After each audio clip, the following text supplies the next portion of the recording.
2 days before the wedding, I saw something I wasn't supposed to see. And maybe I should have walked away, or chalked it up to wedding nerves, like she told me to. Maybe I should have trusted her. But even now, sitting alone in this quiet house, I remember exactly how it felt. That exact second when the world shifted, just a little under my feet. Started small. Rachel had left her laptop open on the kitchen island. That wasn't unusual. She did that all the time. She was always bouncing between her work stuff, Pinterest boards for table settings, and some never-ending group chat with her bridesmaids. I wasn't trying to snoop. Genuinely. I walked into the kitchen to get a glass of water. And there it was. Her screen still lit, messages popping up one by one. The chat was labeled, The Coven. Her bridesmaids. That's what they called themselves. Normally, their conversations were full of jokes and wedding drama. Who hadn't RSVP'd, who might wear white, God forbid. And screech *TS of guys DMing them on Instagram. But this time it was different. A message popped up as I approached. If Rachel still chooses Colt, I think he won't mind a wedding for the status. Just that. Simple, offhand, but it stopped me cold. I stood there, hand frozen halfway to the glass cabinet, just staring at those words. Still chooses? Colt? What the hell did that even mean? Colt. I hadn't heard that name in months. Maybe longer. Rachel always referred to him as her childhood friend. But the way she said it, like it was a dead chapter, made me never question it. I met him once, maybe a year ago, at her mom's 60th. He was tall, sharp-jawed, slick as hell. One of those guys who made you feel like you were in competition even when he was smiling at you. Rachel had introduced us like we were strangers. She said, "This is Colt. He used to live across the street from us back in middle school." I remembered thinking at the time, used to, like it was ancient history. But now, here he was again. Smack in the middle of a conversation between her and her bridesmaids. And not just a mention, a choice. Possible choice. I tried to breathe. I don't even know how long I stood there. Long enough for another message to pop up below it. From someone else in the chat. He's probably clueless anyway. Just smile through it and cry during the vows. That always works. Felt like my stomach folded in on itself. I closed the laptop gently. Not because I wanted to hide anything, but because I didn't want to read one more word. That evening, I tried to act normal. I helped Rachel fold napkins for the reception and taste test frosting options she had saved in the fridge. I watched her smile like everything was fine. She was in this robe she always wore when she was stressed. Blue, soft, with a tiny tear in the sleeve. I remember looking at it and thinking, God, how can something feel this familiar and completely foreign at the same time? Later, when she was brushing her teeth, I finally brought it up. Not in an accusatory way, just carefully, gently. "Hey," I said, standing in the doorway, arms crossed. "I saw something earlier on your laptop. I wasn't looking through it, I swear. Just walked by. But it was a chat with your friends. Someone said something about Colt. About you choosing him? And a wedding for the status?" Her toothbrush froze halfway, just for a second. Then she laughed. Not the nervous kind. This was polished. "Oh my God," she said, wiping her mouth, turning to face me like I was a toddler who'd asked why the sky was blue. "That? Babe, that's old. Just the girls being dumb. It's from, like, forever ago. Probably a screech *T they were dragging out for laughs." "You sure?" I asked. Because the way it was phrased. "Jason," she cut in, using my name the way she only does when she's annoyed. "Seriously, that's nothing. You're spiraling over a joke. This is what wedding stress does to people." "Okay," I said, keeping my tone even. Just felt weird. She stepped toward me, kissed me on the cheek. "You're just overthinking again. You do this. Remember when you thought my cousin was flirting with me during Thanksgiving? Or when you thought the ring box in my drawer was for another guy?" I did remember, and she had an explanation for those too. Logical, airtight, unshakable. "Look," she said, flipping the bathroom light off, already walking toward the bedroom. "Can we just not do this right now? I'm tired." "You're tired. We have 2 days until the wedding. Let's not create problems that aren't there. And with that, she climbed into bed and pulled the covers over her. I stood in the hallway a moment longer, staring into the darkness, listening to the sound of her breathing even out like she hadn't just dismissed the biggest red flag I'd ever seen. Was I being paranoid? Was this cold feet? Had I read too much into a stupid message thread? I laid down next to her, trying not to disturb the covers. She didn't roll over. I stared at the ceiling for a long time, replaying the wording in my head like a song I didn't want stuck there. If Rachel still chooses Colt, he won't mind a wedding for the status. Just cry during the vows, that always works. Who were these people? And what were they talking about me like I was some passive piece in a play they were directing? I thought about checking her laptop again, but I didn't move. The truth is, I wanted her to be right. I wanted to believe it was just an old joke, a nothing comment, girls being girls. But somewhere deep in my chest, I felt something curl up and whisper, "You saw what you saw." And she made it disappear with a smile. That was the first time I wondered if I was marrying a stranger. And the worst part? I still didn't walk away. After that night, I couldn't unsee the message or unhear her voice brushing it off like it was nothing. I told myself to move on, to focus on the wedding. I told myself it was stress, that I'd misunderstood. But no matter how many times I tried to shut it down, my brain had already opened the door. And once it was open, everything started pouring in. It was like pulling a loose thread from a sweater. 1 minute it's a tiny unraveling. The next, the whole sleeve is falling apart in your hands. I started replaying things. Tiny things. Details I'd once brushed aside as quirks or coincidence. Now they felt like clues I had been too trusting or too blind to examine properly. First, there were the late nights at the makeup studio. Rachel was starting her own bridal beauty brand, something between a hobby and a hustle, and she spent a lot of time at her friend Chloe's place doing trial runs for clients. I used to think it was inspiring. She was building something. She had drive. But now, I realized, I'd never met this Chloe. Not once. No photos, no FaceTime. Just a name and an address she never let me drop by. Then there were the rehearsal weekends. Rachel said they were necessary to test wedding looks on different locations. Outdoor lighting, gowns in motion, candid photos. I didn't ask questions.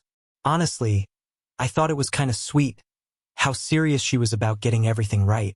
She'd come back with pictures, sure, but they were always cropped, always aesthetic. Never showing who she was with. Just soft lighting, champagne flutes, and rustic chairs. The thing is, it wasn't just that. She changed her phone password in early spring. Claimed her sister had been messing with her apps, and it was no big deal. I shrugged it off. I respected her privacy. I didn't check her phone, and to be honest, I still wouldn't have even after the group chat. That wasn't who I wanted to be. But what I did notice, and kept noticing, was how she'd take calls on the balcony now. Never in the room. Sometimes I'd hear her laugh or say, "I'll call you back," quickly if I walked by. And when I asked who it was, Ellie? Or Kristen? Or ugh, the caterer again. I wanted to believe her. Of course I did. You don't build a life with someone expecting betrayal. You build it expecting they'll tell you when something's wrong. But Rachel wasn't telling me anything. Not really. Then came the weirdest moment of all. One I didn't even register as odd until it resurfaced like a buoy breaking the water. Her mom. We were out for lunch with her family 2 months ago. A relaxed afternoon, nothing fancy. At one point, her mom asked me if Tom was coming to the rehearsal dinner. I laughed, confused. "Tom who?" She blinked. "Your best man, right?" "No," I said. "That's Evan." "Who's Tom?" Rachel cut in with a loud laugh, nudged her mom's shoulder. She meant Evan. She always gets names mixed up. "You know that, babe." Everyone chuckled. I did too. But now, sitting alone and replaying it in my head, that moment came back sharp. Her mom didn't look confused. She looked surprised she'd said the name out loud. And Rachel had moved fast, too fast to cover it up. There was no Tom. I didn't know a Tom, but apparently someone did. And then there was that time she came home from a spa day with her sister and forgot to remove her Apple Watch. I remember because I was being dumb, playfully trying to check how many calories she'd burned in the sauna. She yanked her wrist away, laughing but too harshly. Babe, don't. It's synced to my work stuff. It's so boring. I let it go.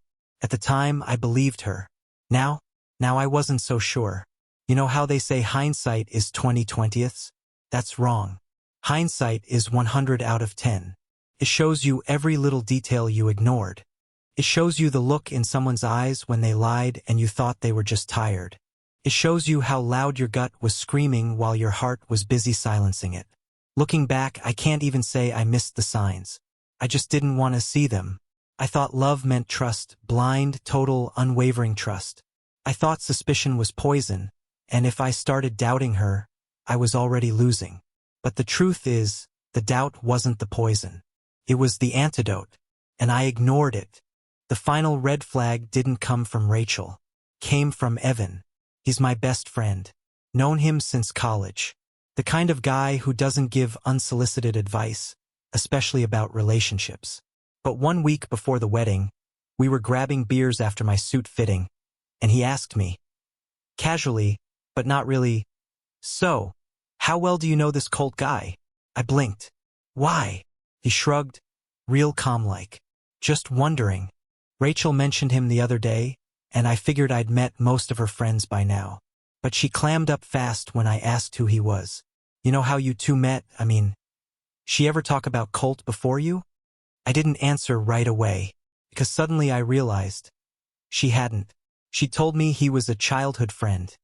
Yes, but nothing more. No memories, no stories. No remember when we... Nothing. I said something vague about how I thought he moved away. Evan nodded, took a sip of beer. Then he said it. Quiet, no judgment in his voice, just calm concern. "Jace, you sure you want to go through with this?" I laughed. Like a damn fool, I laughed. "Of course. It's Rachel." He just nodded. Didn't push. But he looked at me the way people do when they see something you're pretending not to. After that, I couldn't turn it off anymore. I was watching her differently, listening for things I'd ignored before. One night, I heard her whispering in the bathroom. Door barely cracked. Not the kind of whisper that says, "I don't want to wake him."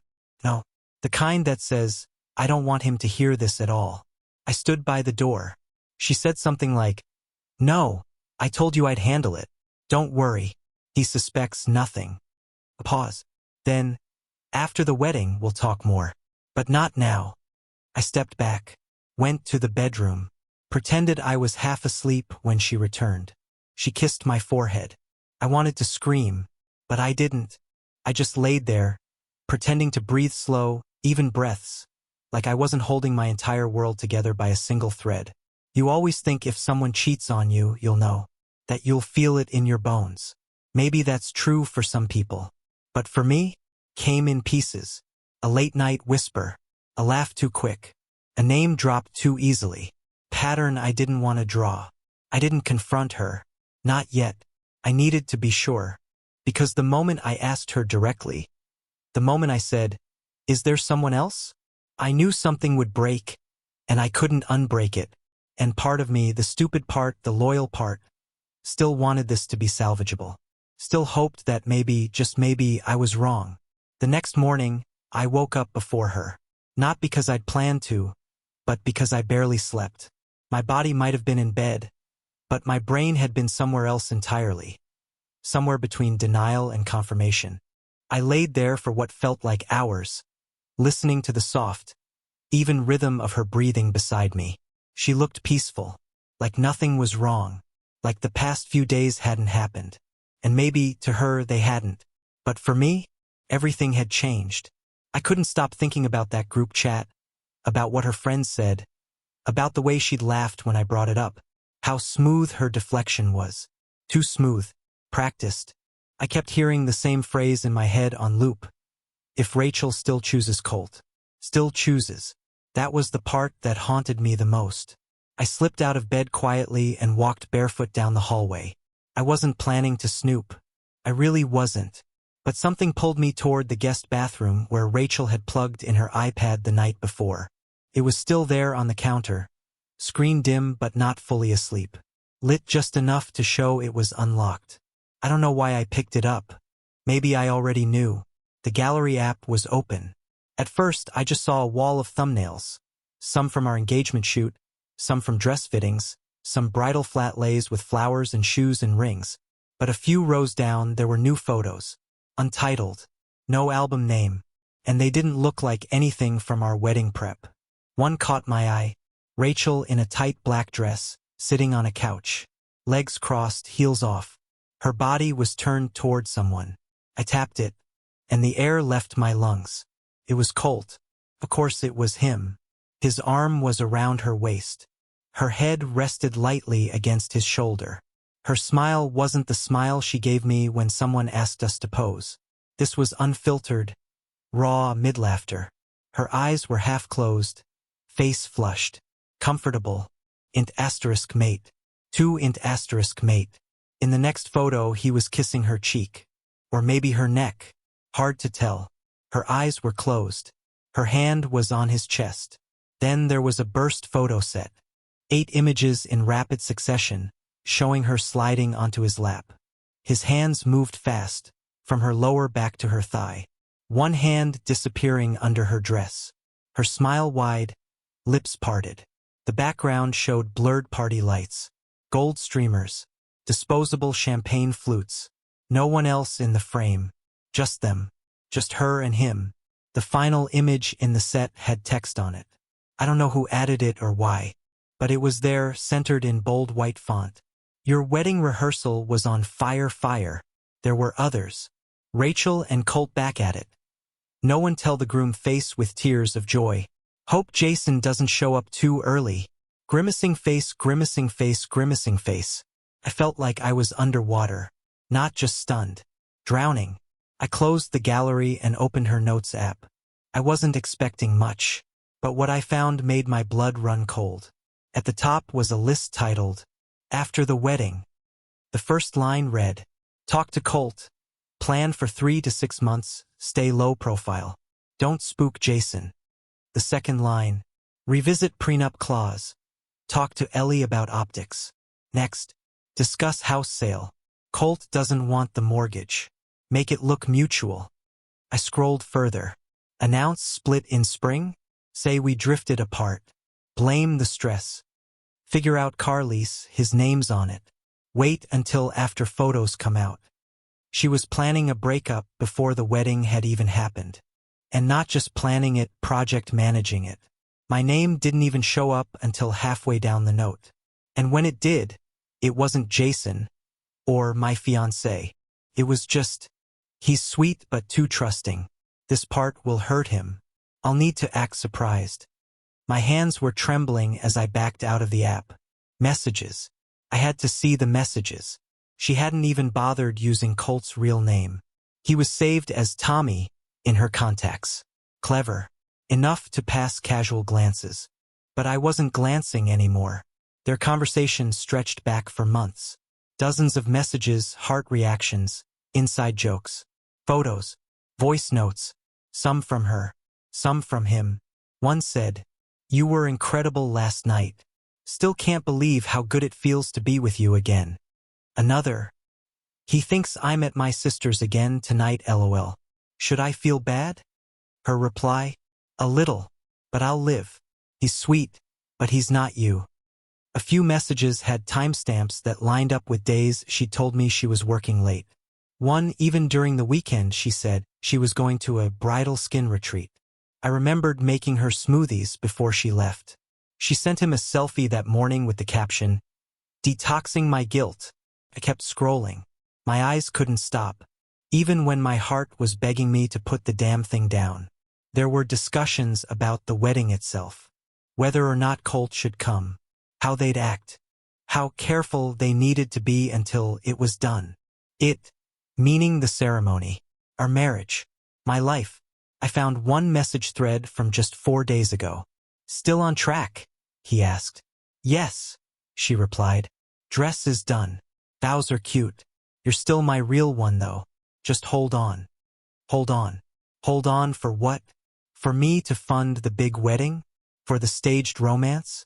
For the photos?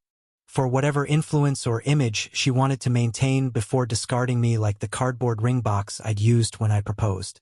That was the moment I stopped shaking. That's when the panic turned into something else. Clarity.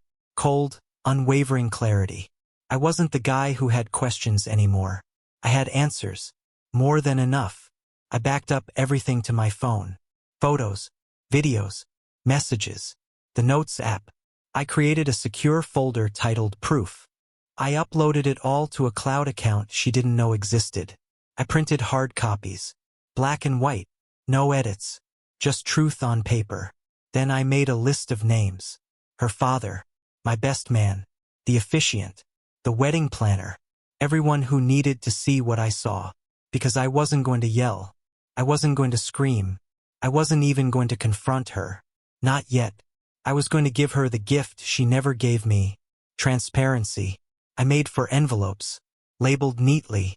Each one filled with evidence. On the front I typed the same message. It is recommended you review this before the ceremony. I sealed the last one for her. Wrote her name by hand. Rachel. No added note. No warning. No goodbye. Just the truth. By the time I walked back into the bedroom, she was stretching. Yawning. Rubbing her eyes. Morning, she said. I smiled. Morning. And that was it. I didn't need to play detective anymore. I wasn't chasing the truth. I was holding it. And soon so would she. I didn't confront her. Not that day. Not the next.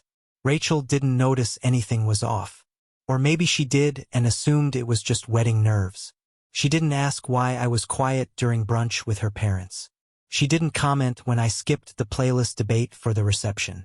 If anything, she seemed relieved I was finally relaxing. But I wasn't relaxed. I was focused.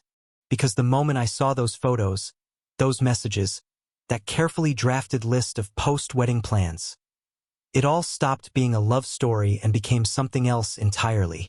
Something colder. Contract. A transaction. A performance where I was never meant to see the script. So I made a decision. I wasn't going to run. I wasn't going to scream or beg or unravel in front of people who only ever saw me as the guy lucky enough to marry Rachel. I was going to walk through the front door of that wedding. And when I walked back out, everyone would know exactly who they were dealing with. The first thing I did was organize the evidence. I backed up everything into 2 folders, one digital, one physical. The digital version was uploaded to a private cloud under a dummy account I created that morning. I used a password only I would know, the name of my childhood dog and the year my dad passed. No one would guess that. The physical folder was different. I wanted weight, paper, texture. I wanted to hand people something they could hold, something undeniable. I printed out the texts, the photos, the Notes app list, even a transcript of the party video. Not the video itself. Just enough of a description, frame by frame, that no one could misinterpret it. Then I made copies. For sets. One went into an envelope labeled Rachel. One for her father, Alan. The man who once pulled me aside at dinner to say I was the kind of son-in-law he'd prayed for. One for the officiant who happened to be her cousin Mike. And the last one for Delia, the wedding planner. Not to hurt her, but to explain why there'd be no bride walking down the aisle. Each envelope was sealed. Neatly. I printed a single sheet for the cover of each. It is recommended you review this before the ceremony. No signature. No explanation. Just that line.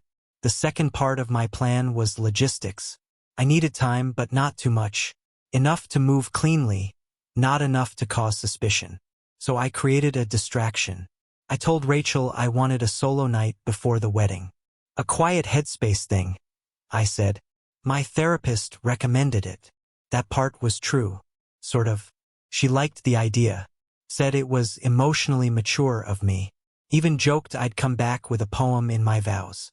I smiled, kissed her forehead, and I left. I didn't go far. Just to a hotel near the venue one I'd scoped out earlier. I booked it under a fake name. Paid in cash. Left no digital trace. That night, I laid everything out on the hotel desk. Labeled the envelopes. Checked every photo. Every printout. Every sentence in the note I'd written her, the only one I signed. You'll understand why this is happening soon, and you'll know exactly when. It wasn't a threat. It was a promise. I didn't want her to hurt. I just wanted her to see me clearly. For once. The next morning I shaved, trimmed my beard, pressed my shirt, put on the suit I'd chosen for the ceremony. Down to the cufflinks her mother had given me as a gift. I still wore them. I didn't want to destroy the moment. I just wanted to reclaim it.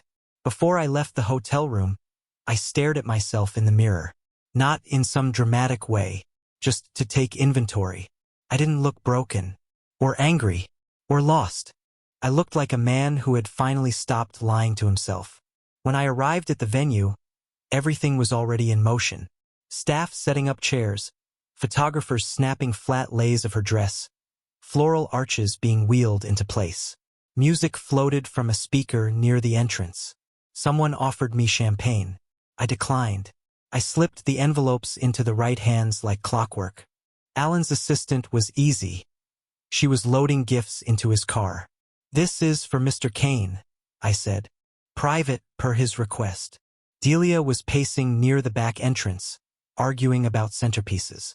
I handed hers off to her assistant too. "Urgent," I said. "Please make sure she reads it before showtime." Mike, the officiant, was practicing his speech under a tree. I walked right up to him. We made small talk. I handed him the envelope like it was nothing more than a thank you card. "Something I wanted you to see before we start," I said. He nodded, didn't even question it. Rachel's envelope was different. I didn't leave it with a third party. I placed it on her dressing room chair myself. Slid it under her lipstick pouch. Couldn't resist writing her name on the front in cursive. Not because I was sentimental, but because I wanted her to recognize my handwriting the second she saw it. Then I left. Not the building. Not yet. I waited. I stood outside, behind the ceremony tent, listening to the faint sound of chairs being arranged, laughter, heels clicking on wood floors. I imagined her reading it, flipping through the pages. The photo of her on Colt's lap. The text about selling our house. The note about pretending to be surprised when we inevitably divorced. I imagined the silence that would follow, then the panic, and the unraveling, and I didn't flinch. I didn't leave because I wanted her to suffer. I left because I wasn't going to be part of the lie anymore. She thought she was marrying a placeholder, a stepping stone. But I was never that. I was a man. I was in love. And I was done pretending I wasn't worth more than a lie wrapped in a white dress. By the time the ceremony was supposed to start, I was standing out front, under the oak tree near the gravel path. The sky was perfect, clear, light breeze. Guests had started to arrive. Some were smiling. Some looked confused. Whispers passed like wildfire. The planner's assistant came running toward me. "Jason, they're asking if you're still going through with it." I smiled. "I'll let them know." Then I walked to the microphone. I didn't have to be in the dressing room to know the moment she opened the envelope. I felt it. You know that strange pause the world takes right before something shatters? That thick, static silence. Like the sky's holding its breath? That's what it felt like. I was outside, standing near the oak tree behind the ceremony tent. I just walked away from the mic. Calmly, suit pressed, spine straight. After telling the early guests that there was going to be a delay. Nothing dramatic.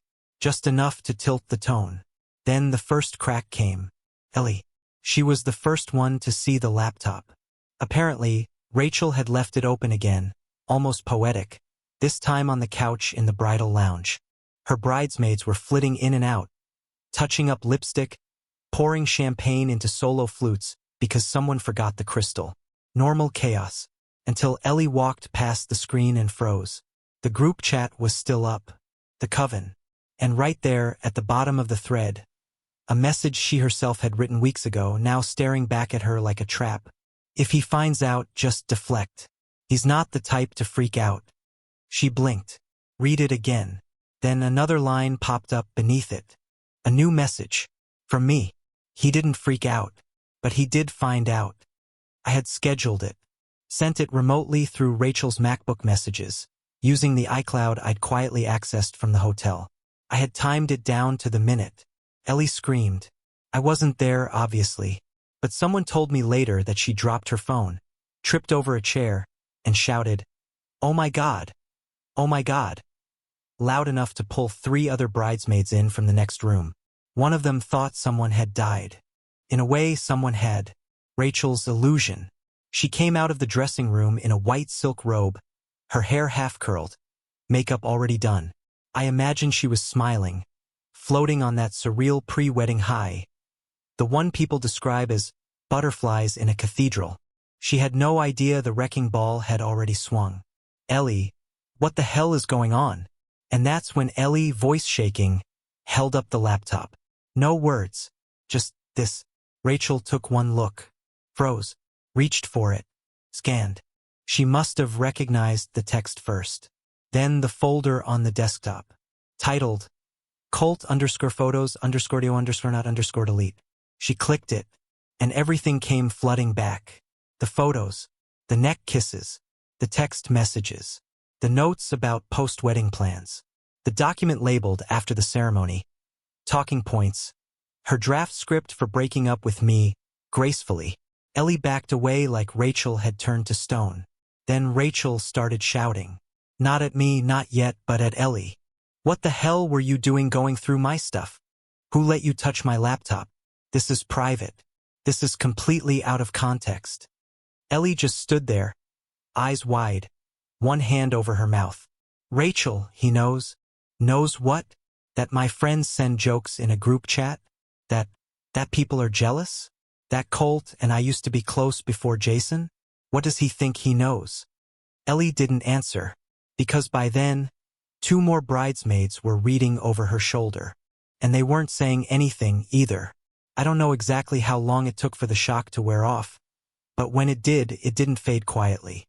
Rachel started pacing, crying, then yelling, "Someone needs to find him, now." But I wasn't hiding. I was exactly where I said I'd be, in plain sight. Meanwhile, inside, her dressing room became a war zone. She was shouting at the stylist, snapping at her sister, grabbing her phone, calling numbers on repeat. Colt, Ellie, her mom, me.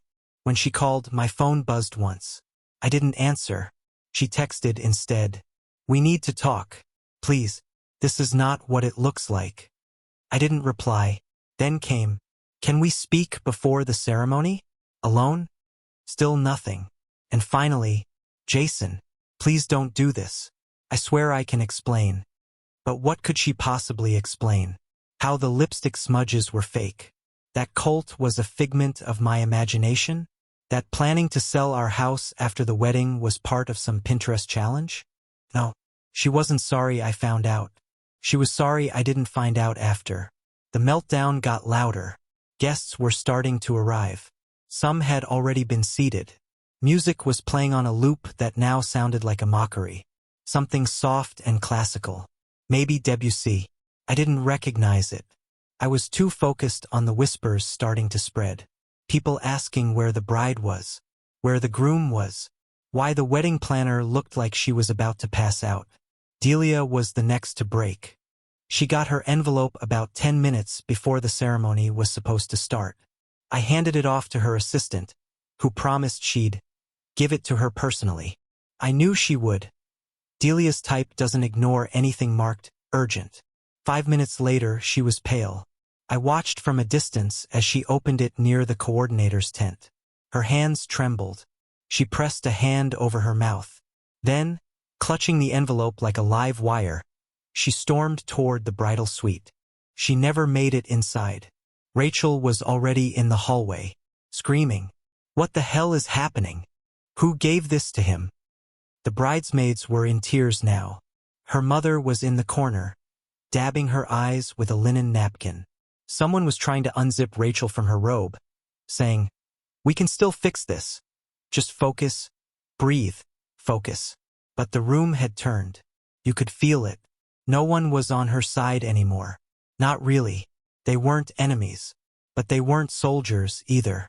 They were damage control. And she knew it. That's when the real panic started. Rachel pulled Ellie into the bathroom and locked the door. No one knows what was said inside. Some think she begged. Others said she accused her of betrayal. But when they came out, Ellie was crying harder than before, and Rachel looked like she'd aged 10 years in 20 minutes. Still, she walked to the mirror, reapplied her mascara, stared at herself, unblinking, like maybe she could still pull it off. Maybe, if she just walked out in that dress, the rest of the world would fall in line. But the thing is, the world wasn't watching her anymore. It was watching me, and I was waiting.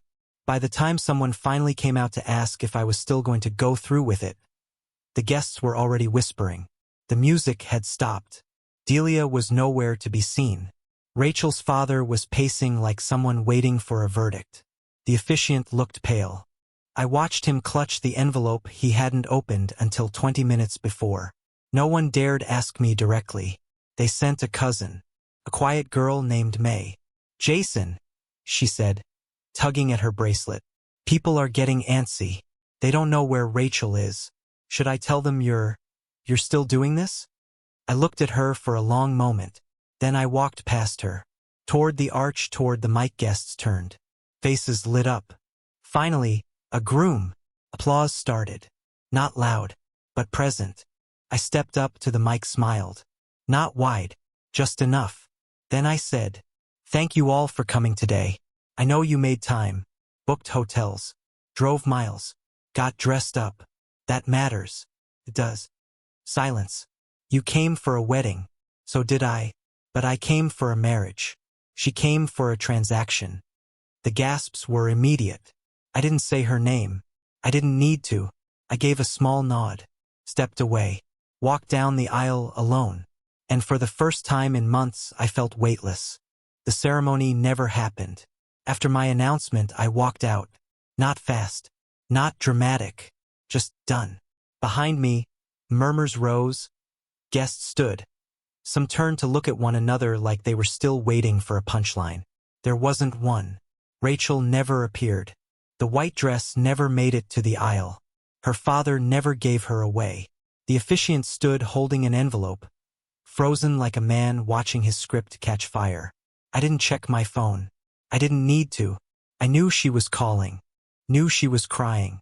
But I wasn't the guy waiting around anymore. I got in my car, took one last breath, and drove away. Alone. Free. I checked into a lakeside motel under my own name. Paid cash. The room was nothing special. A bed, a window, silence. I liked the silence. My phone buzzed once. Just one message from Rachel. "Please, let me explain." I deleted it. No reply, no anger, just peace. For once, I wasn't carrying someone else's lies. I wasn't pretending. I didn't feel like a man who'd lost. I felt clear. Rachel wanted a show. I walked off stage. Curtain closed.